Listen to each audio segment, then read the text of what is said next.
Assalamualaikum dan salam sejahtera, kembali lagi bersama dengan saya Tengku Ruk Channel. Apa kabar kalian yang menonton video ni?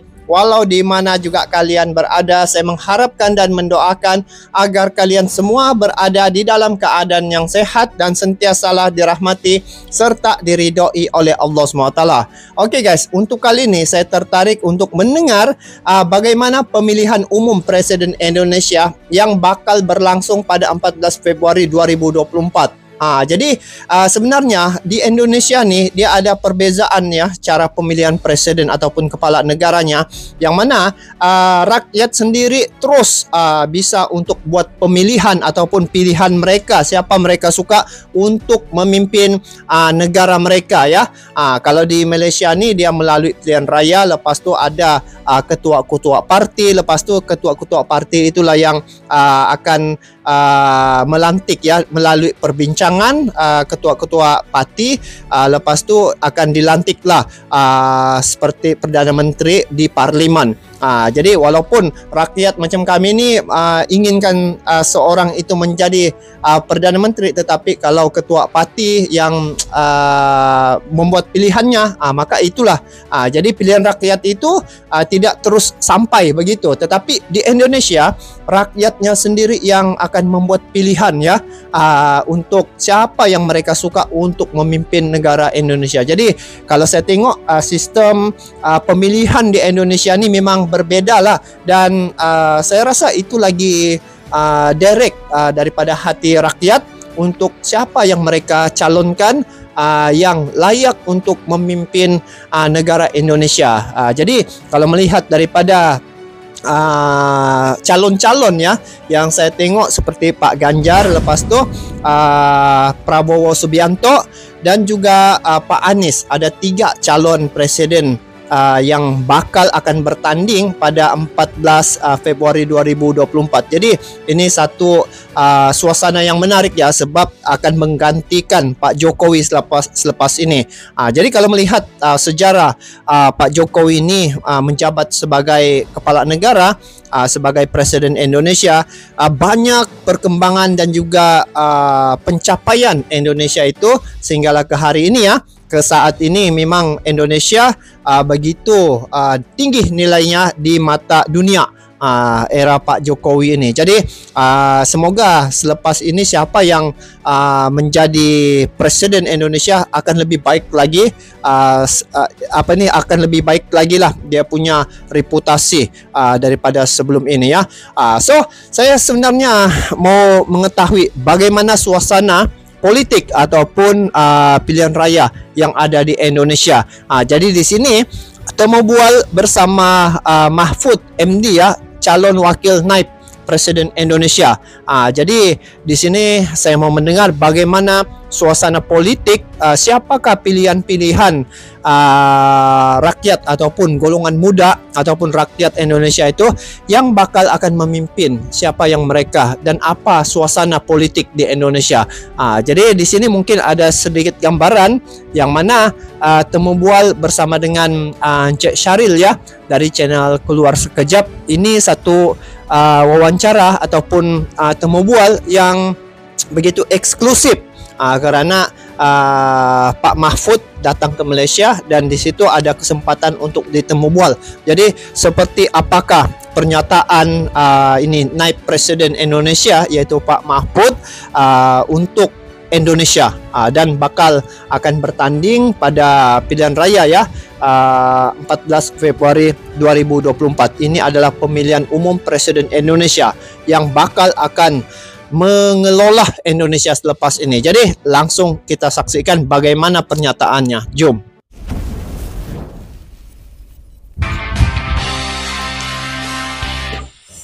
Assalamualaikum. Pada 14 Februari 2024 nanti insya-Allah seramai 200 juta rakyat Indonesia akan boleh keluar mengundi untuk Presiden Republik Indonesia yang baru dalam pemilu 2024. Kita di Malaysia dan kita di Keluar Sekejap mengikuti rapat pemilu ini. Seperti mana yang telah dijelaskan, saya sendiri akan berada di Indonesia untuk beberapa kali untuk cover pemilu ini. Tetapi kali ini dalam sesi khas Keluar Sekejap, KJ tak ada, saya ada. Tetapi kita juga didatangi oleh seorang tetamu khas.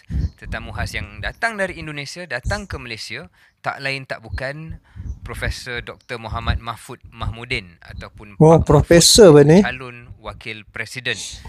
Calon wakil presiden. Cawapres bersama dengan Pak Ganjar. Dia Pak Ganjar. VP untuk Pak Ganjar Pranowo, iaitu tim yang akan bertanding, salah satu daripada 3 tim bertanding untuk pemilu 2024 nanti.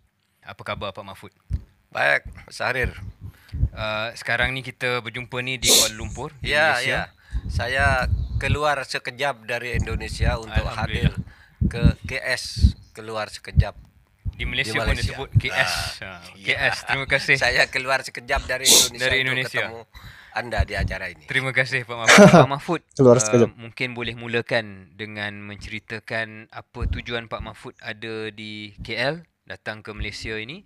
Bukan hanya Pak Mahfud yang ada dekat Malaysia ni, tapi ramai juga calon presiden dan calon wakil presiden yang juga sudah sampai ke Malaysia. Mungkin boleh ceritakan kepada rakyat Malaysia dan pendengar keluar sekejap.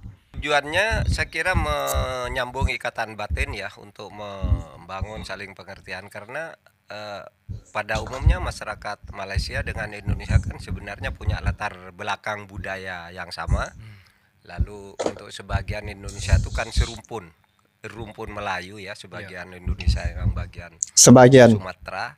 Tetapi dari sudut keagamaan orientasinya sama, Islam Ahlussunnah wal Jamaah. Betul. Oh, Dan lebih Islam dari itu, Ahlussunnah wal Jamaah. banyak sekali orang-orang Indonesia yang bekerja di Malaysia ini. Ya, betul. Sehingga perlu kita sapa, perlu kita ingatkan bahwa mereka adalah warga negara Indonesia dan Mempunyai hak mengundi. iya. Tak silap saya dalam mungkin 1 juta lebih 2 juta Ya. pekerja migran Indonesia yang di Malaysia, Yang di Malaysia ya. yang berdaftar untuk mengundi untuk pilihan raya pemilihan pemilu nanti pun hampir 1 juta sudah mungkin. Ya. Jadi bukan hanya untuk ikatan batin seperti mana Pak Mahfud sebut, tapi juga untuk mungkin kempen jugalah. Iya, iya. Kempen juga kepada Ikatan mereka. elektoral. Ikatan elektoral, bukan hanya ikatan batin. Pak Mahfud, Ikatan batin, ikatan sekarang ini elektoral. mungkin masih lagi awal dalam proses kempen pemilu ini. Tetapi angka awal ataupun polling awal menunjukkan bahawa Pak Prabowo dan Pak Gibran menjadi pendahulu, dan Pak Ganjar, Pak Mahfud bersama dengan Pak Anies dan juga Pak Muhaimin Ini 3 calon. masih di belakang tim yang pertama, itu Prabowo dan Gibran. Oh, Mungkin Pak Mahfud Prabowo boleh dan ceritakan Gibran ya, adakah Pak ranking Ganjar dan atas. Pak Mahfud yakin dapat mengejar kedudukan pendahulu itu. Ya, kita yakin dapat mengejar itu, karena kan kenaikan Pak Prabowo dan Gibran itu juga sangat cepat. Berarti Oh, iya. bisa saja turunnya sangat cepat. Dulu kan kami sama, hanya ada statement politik yang saling benturan lalu turun. Nanti bisa saja seimbang kembali. Kan waktunya masih 2 bulan lebih. Bagi kegiatan politik 2 bulan itu lama. Cukup lama. Cukup lama. Macam-macam yang boleh berlaku. Masih banyak kemungkinan. Pak Mahfud sekarang ini menjadi Menteri Koordinator Bidang Politik, Hukum dan Keamanan. Ya. Untuk makluman Oh, itu ya. pendengar kita daripada Malaysia, maksudnya penyelaras hal ehwal politik, undang-undang, hukum tu undang-undang dan keselamatan lah. Itu portfolio yang dipegang oleh Pak Mahfud sekarang. Tapi Pak Mahfud juga pernah menjadi Menteri Pertahanan, Menteri Kehakiman dan Hak Asasi sewaktu pemerintahan Kabinet Persatuan Nasional. Ya, ya. Almarhum Abdul Rahman Abdul Rahman Wahid Wahid. pun Gus Dur. Pernah juga menjadi ahli Dewan Perwakilan Rakyat iaitu Parlimen di Indonesia. Oh. Pernah menjadi Ketua Mahkamah Konstitusi. Iya, Constitutional Court. ketua ya. Ni court yang paling tinggi Iya. di Indonesia. Maknanya Pak Mahfud ni unik sebab pernah pegang jawatan dalam ketiga-tiga Iya. cabang, Cabang kekuasaan. pemerintah. Dan sekarang ini menjadi calon wakil presiden. Lama lah ini Saya kan, nak Pak bercakap Mahfud. tentang jawatan Pak yang sedia kala ni, yang sekarang ini Yang sebagai menteri. Kerana saya baca dan ramai yang buat kajian, Pak Mahfud menjadi seorang yang betul-betul memperjuangkan rule of law, memperjuangkan ketelusan, tadbir urus yang baik, Oh, betul. kelola yang baik. Ini saya nampak juga guys, berkaitan dengan kewibawaan Pak Mahfud ini dari segi dia punya tanggung jawab ya. Betul, dia memang telus dalam melakukan amanah Dan tidak banyak dia mendapat ini ya, hujatan ataupun tidak banyak yang tidak suka sama dia nih, sebab dia melakukan amanah itu tidak ada unsur-unsur berat sebelah begitu. Tidak tahulah, tapi itu yang saya nampak dia nih. Apa pandangan Pak Mahfud kalau boleh saya tanya soalannya sedikit kontroversi?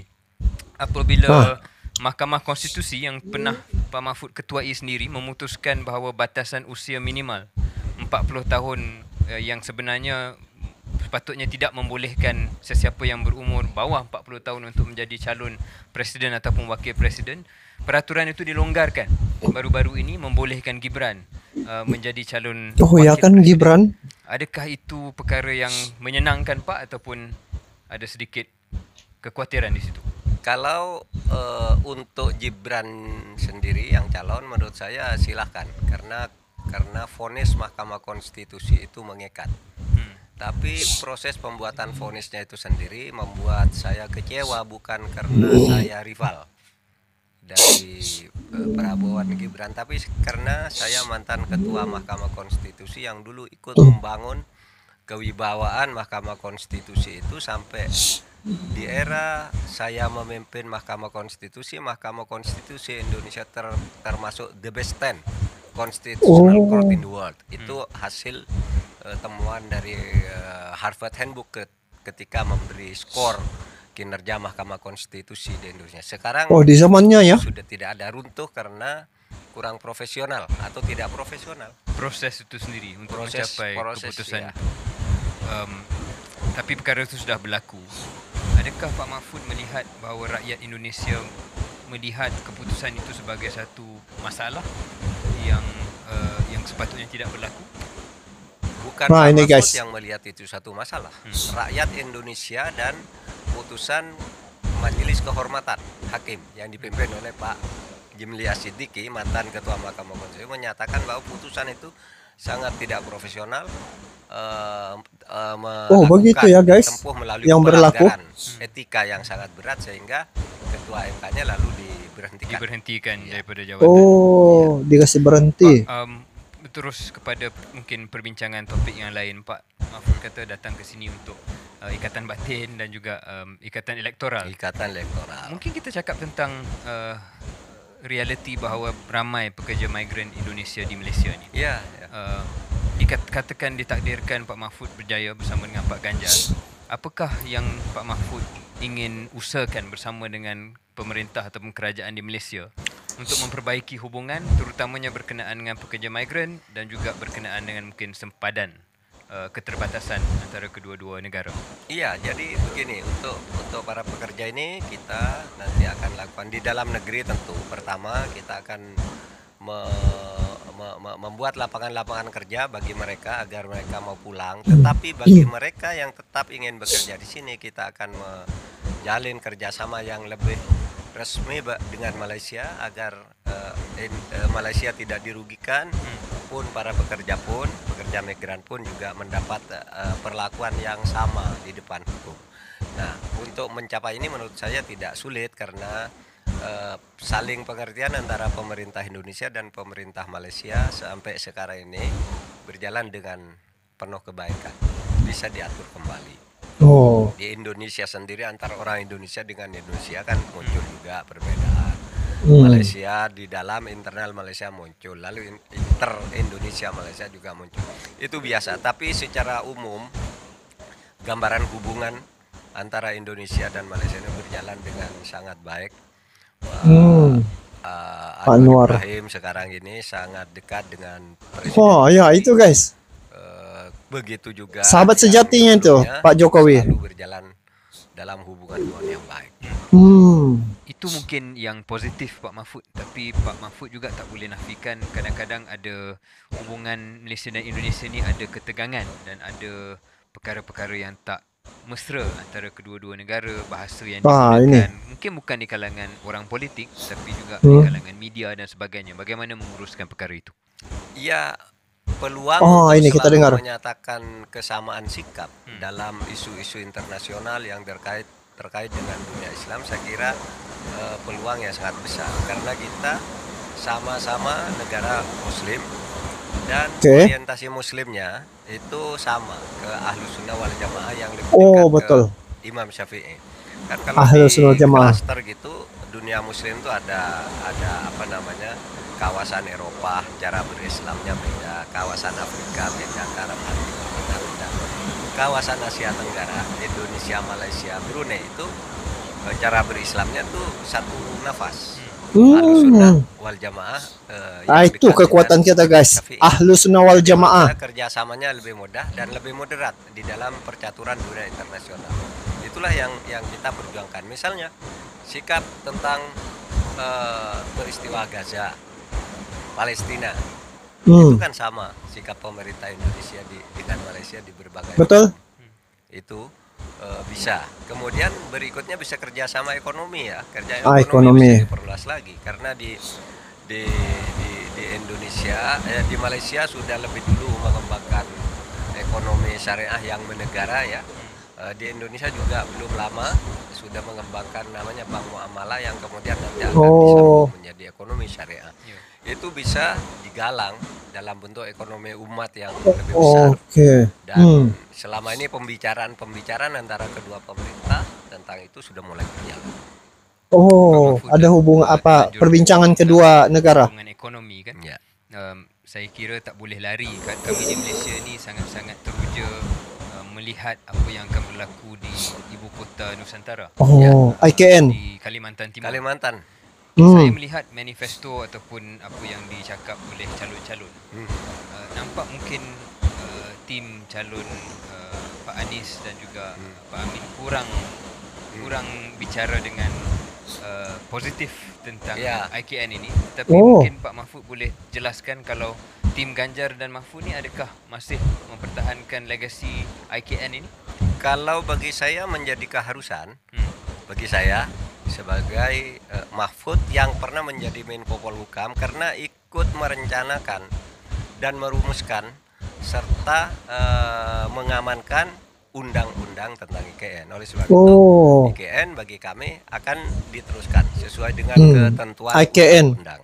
Kalau jadi itu guys, tidak menutup kemungkinan di tanah Borneo guys, kritik yang dikemukakan oleh kelompok Amin, Anies Baswedan dan Mohaimin itu tidak apa-apa. Semua kritik boleh muncul sehingga nanti bisa diambil yang baik-baik dari kritik itu. Kenapa kritik itu muncul nanti diperbaiki di IKN. Tapi bagi Pak Ganjar, Pak Mahfud, IKN ini akan berterusan. Kalau sudah pasti karena kami ikut merencanakan sekali dalam pasukan yang membuat. Saya ada pasukan yang membuat, tidak boleh desersi dari keharusan itu. Baik Pak. Pak, mungkin satu lagi topik yang ramai orang Malaysia minat nak faham tentang politik Indonesia ni adalah politik Indonesia. Bagaimana pengundi ataupun topik Islam itu mewarnai politik Indonesia. Kita sedia maklum ada banyak kelompok-kelompok yang di bawah jenama Islam. Ada NU ataupun NU. Ini NU besar nih. Parti Islamnya juga Nahdlatul Ulama. PKB. Nahdlatul Ulama. Pak Mahfud dari latar belakangnya sendiri boleh ceritakan kepada rakyat Malaysia yang menonton ini tentang latar belakang Pak Mahfud dalam NU itu sendiri dan bagaimana ia membantu politik di Indonesia. Ya, saya lahir dari keluarga NU, belajar di pondok pesantren NU, lulus dari sekolah-sekolah NU sampai kemudian masuk perguruan tinggi. Ketika saya masuk perguruan tinggi, saya hidup di kota Muhammadiyah di Yogyakarta, di mana di situ saya ketemu dengan saya kenal dengan semua ketua umum Muhammadiyah, mulai dari A.R. Fakhruddin, Azhar Basir, Amin Rais, Syafi'i Ma'arif, Din Samsudin sampai yang sekarang ini Ali Haidar Nasir, itu semua dengan saya dekat sehingga saya paham NU dan Muhammadiyah. NU dan Muhammadiyah itu tidak punya perbedaan kalau dalam urusan politik kenegaraan. Dalam urusan politik kenegaraan itu merupakan penganut konsep Islam wasatiyah. Islam moderat. Dari segi politik. Dia menganut pandangan yang kosmopolit. NU dan Muhammadiyah ini. Sehingga NU menyebut negara Indonesia itu bagi NU adalah Al-Mitsaq, Darul Mitsaq, negara perjanjian yang harus ditaati, perjanjian seluruh bangsa. Kalau Muhammadiyah menyebut negara Darul Ahdi, sama artinya. Al-Mitsaq dan Al-Ahdi itu sama. Dalam bahasa Arab itu negara kesepakatan yang harus bermaksud tidak ada masalah lah dari segi kenegaraan kan, politik begitu. Perbedaan yang ada sebagai anugerah NU dengan Muhammadiyah. Dan itu yang kami perjuangkan di Indonesia. Oleh sebab itu Islam di Indonesia merasa nyaman dan berjalan lancar. Letupan-letupan kecil dari kelompok yang mungkin punya pendapat berbeda selalu bisa kami atasi dan tidak pernah bisa mendominasi pandangan negara di luar Ahlussunnah wal Jamaah ini. Dan itu menurut saya yang paling cocok untuk Indonesia.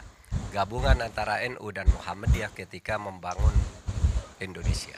Oh, ini betul-betul gabungan nih. Dengan topik yang sama. Bukankah ada lagi kelompok-kelompok yang akan mahu mungkin mengubah cara politik itu wujud di Indonesia? Paham. Bagaimana mengurus mereka selalu tereliminasi, tidak pernah bisa.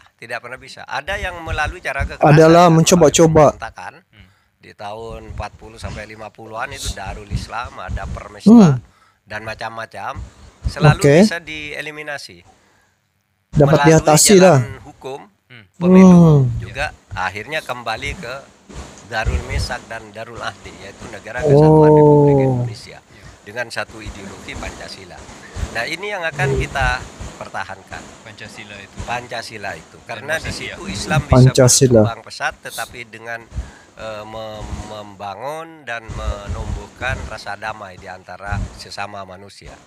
Pak, saya tahu masa kita tidak begitu mengizinkan, tapi kalau boleh kita menutup sedikit bicara kita ni, Pak, dalam konteks pemilu ini, apakah harapan Pak Mahfud sendiri setelah bertahun-tahun ini di dalam politik, dalam pelbagai jawatan yang Pak Mahfud pegang dan amanah yang dipikul, apa yang Pak Mahfud mahukan untuk Indonesia selepas habisnya pemilu, kalau Pak Mahfud ditetapkan ataupun ditakdirkan berjaya menjadi wakil presiden? Apakah visi Pak Mahfud itu sendiri? Bukan hanya dengan Pak Ganjar, tapi Pak Mahfud sendiri sebagai individu. Jangka pendeknya saya hanya ingin satu hal, yaitu pemilu ini menjadi pemilu yang bermartabat, pemilu yang demokratis, sportif, jujur, adil, rakyat menentukan kehendaknya secara bebas. Itu jangka pendeknya. Kalau untuk jangka panjang, seumpama saya ditakdirkan oleh Allah menjadi pemimpin, saya hanya ingin masyarakat tahu bahwa Mahfud itu adalah seorang yang berintegritas dan tegas. Karena bagi saya itu modal saya untuk nanti menghadap Allah suatu saat.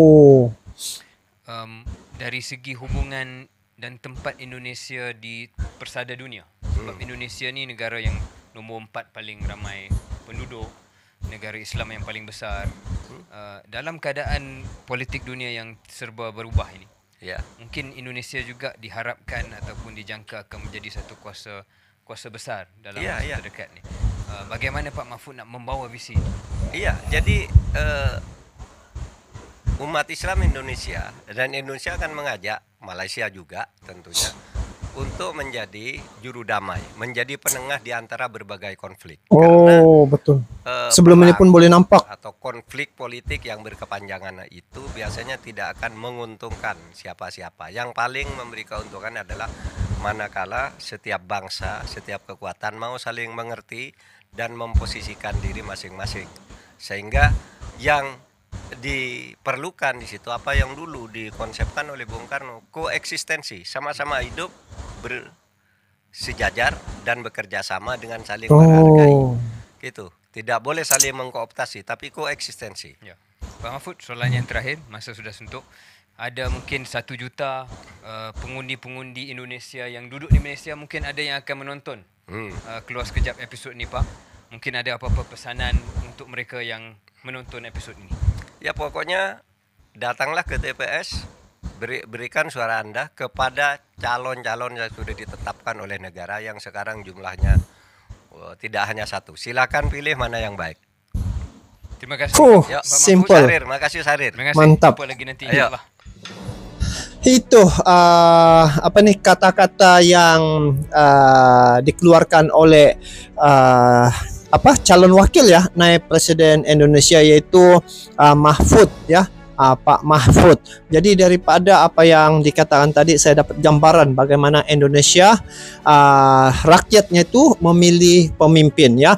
Jadi ini yang baiknya nih bila dari tangan rakyat sendiri dan tangan rakyat sendiri yang membuat pilihan, karena di Indonesia nih bukan satu pilihan tetapi ada 3 pilihan untuk calon presiden yang bakal akan memimpin Indonesia nanti. Ada Pak Prabowo Subianto, Pak Ganjar dan juga Pak Anies ya.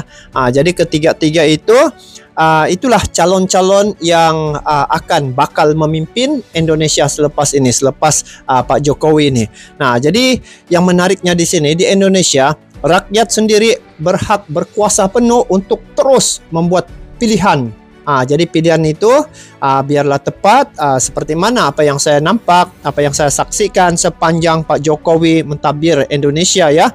Selama ini banyak kemajuan sehinggalah Indonesia saat ini disegani, dihormati dan juga menjadi salah satu negara yang menjadi rujukan dunia dan menjadi perhatian dunia saat ini. Kegemilangannya sekarang ini meningkat naik ya. Ini zaman Pak Jokowi saat ini. Jadi seharusnya selepas ini lebih memecut lagi, lebih laju ke hadapan lagi Indonesia itu yang dibawa oleh pemimpin selepas ini. Jadi kepada teman-teman yang berada di Indonesia khususnya 24 hari bulan ini adalah tarik keramat untuk menentukan siapa pemimpin yang bakal memimpin negara Indonesia.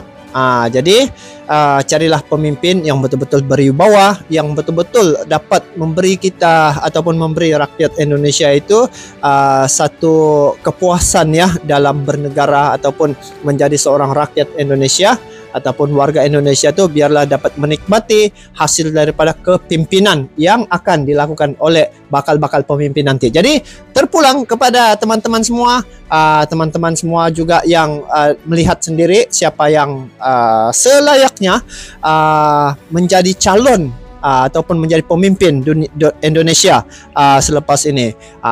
Kalau kami di Malaysia, walaupun kami mau pemimpin itu seperti begitu, tetapi dia tidak direct begitu ya. Ada lagi pemilihan-pemilihan selepas itu. Tetapi di Indonesia langsung siapa yang dia paling banyak undian, paling ramai sokongan, rakyat sendiri yang menentukan siapa yang memimpin Indonesia.